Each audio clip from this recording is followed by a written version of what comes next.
How to fix WhatsApp voice message problem on iPhone. Hello everyone and welcome back to our channel. Are you having trouble with WhatsApp voice messages on your iPhone? Don't worry.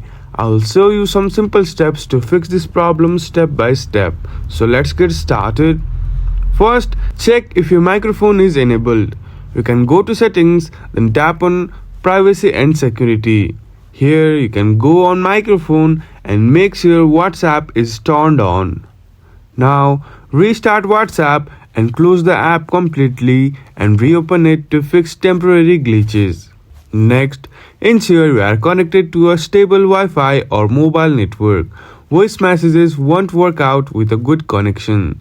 Next, update WhatsApp. Go to the App Store and check if there is a new version available. If there is, update the application.